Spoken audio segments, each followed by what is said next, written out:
Welcome to Dice Chatter. Today we will be diving into my pre-made adventure, Finding Gimble, The Shadow Tunnels.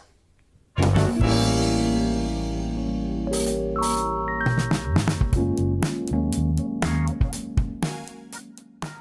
module I've created here is set for 3 to 5 level 1 characters. The adventure is mainly combat focused, and it is definitely geared towards newer dungeon masters, game masters, and players for that matter. And here are some extra tips for you before you start playing this module. Read it. The text is only 5 pages long. It won't kill you. Don't be afraid to make a judgment call on a rule you don't know during the game. If there's a pause in the action, feel free to look it up then, or at the end of the game as well. And finally, the players will throw a hitch in your plans. Don't worry, it happens to everyone. There's only so many places in the mine that they can end up or go to, and you have all the maps displayed out in front of you. Just go with the flow. You got this. And so we began Part 1, Travel to the Shadow Tunnels. It is about a half-day hike to reach the tunnels. The beechwood trail is lush and full of life. You see a large silver and smooth beech trees lining the dirt path you travel on. You hear birds chirping and the occasional deer dart across your path. As late afternoon approaches, you know you can't be too far away from the tunnels. You worry for your friend Gimble. That halfling always gets himself into trouble. He heard Hamas back in town talking about all the lost treasure in an old mine to the east, called the Shadow Tunnels. It has been 2 days since Gimble has left. He should have been back by now. In just a few sentences, we have introduced what is going to be driving our players to hopefully a successful ending. This is a perfect time to introduce Gimble to the party, and also what he looks like. Come up with that yourself. Also, if the players haven't come up with any way how they're connected with Gimble, whether they've known him as a friend from the past, maybe they fought a few battles together, this is a perfect time to go over that with the players. Also, if they haven't come up with that themselves, maybe give them an idea that you've thought of. Make them feel connected to Gimble. Make them feel immersed in the story before them. Now, in the previous clip, you did see some miniatures that I had at the table. I want to say right off the bat, you don't need miniatures. That is not a requirement to play D&D. Actually, sometimes it can even be a distraction for players, where they're more focused on where their miniature needs to be, rather than focusing and listening to what's actually happening at the table. Theater of the mind is always a great way, especially for new players and DMs to getting started playing D&D. Also in the previous clip, I added a little bit of music. Music can be a great way to immerse the players into the setting that you have at the table. I take all of my music from, honestly, video games, a few other sources, Skyrim, Witcher series, Pillars of Eternity, whatever you can find that suits you and your players at the table. Again, music is not a requirement. Some people have candles to set themes in taverns that smell like the tavern would. If you're into that, do it. Anything to help your players out and you create a more immersive environment. And also, of course, get a marching order for where the players are going to be positioned. This is very important for the next encounter. It is really good to know who's going to be in front and who might be in the back. After walking for what feels like days, you begin to reach an area where the woods seem to be creeping more into the path, creating darkness over the trail. It seems like this section of the path has not been kept up for many years. This would make sense since the mine has been abandoned for some time. Now determine surprise for the players and the wolves here. Most likely the wolves are going to get the jump on the PCs, but there is a chance that they may have rolled something or thought of something themselves to see if something is shuffling around in the wilderness. This is a really good teaching point for you as the DM to show the players all the abilities that they have on their character sheet.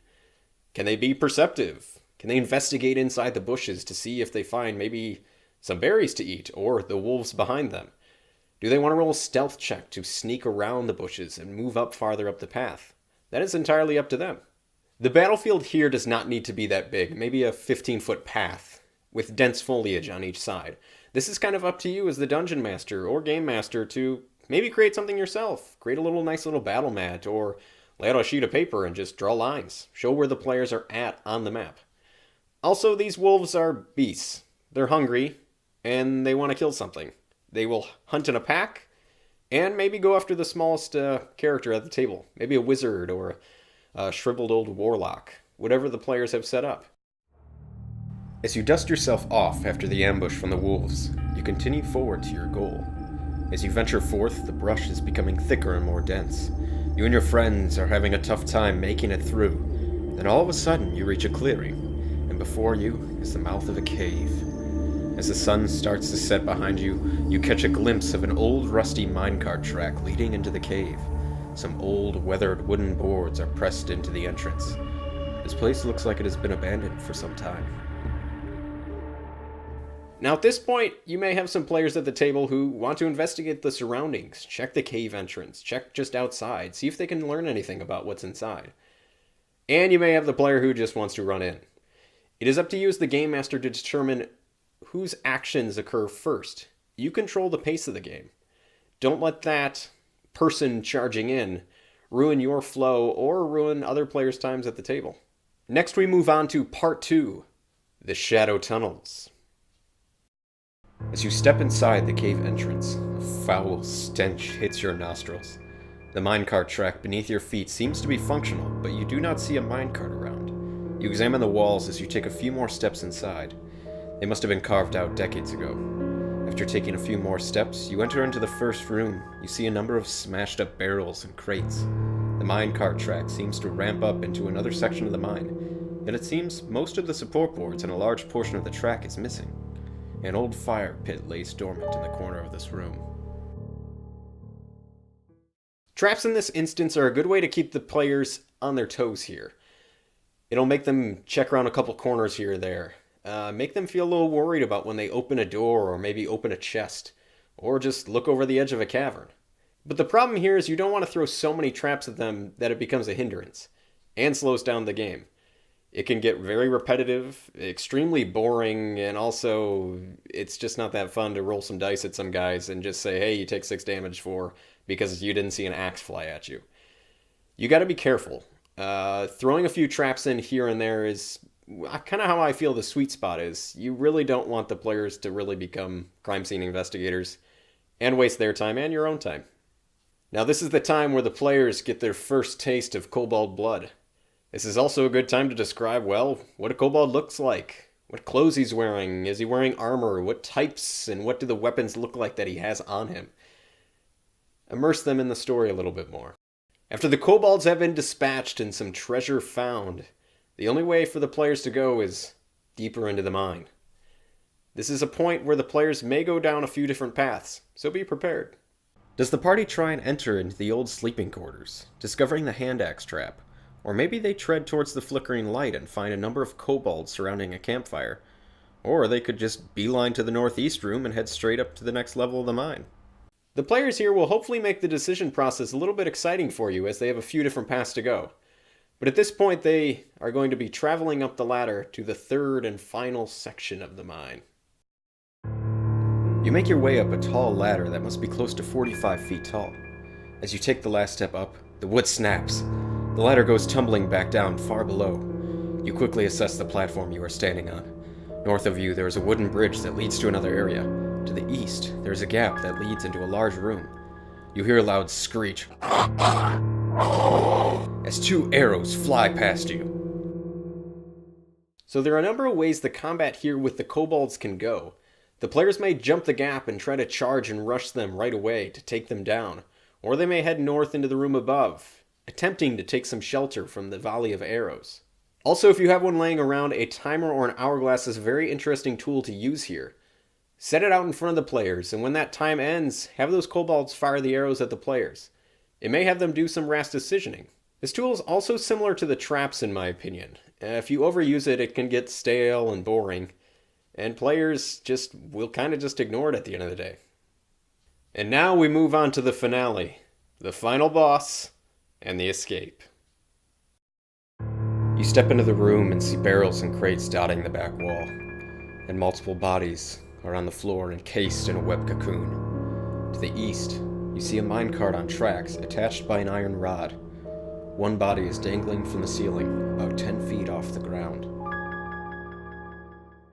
The battle against the giant spider here is geared to be pretty tough for the players. If they have not rested, there is a chance one may go unconscious or possibly even die. Kind of play it out how you feel as the game master here.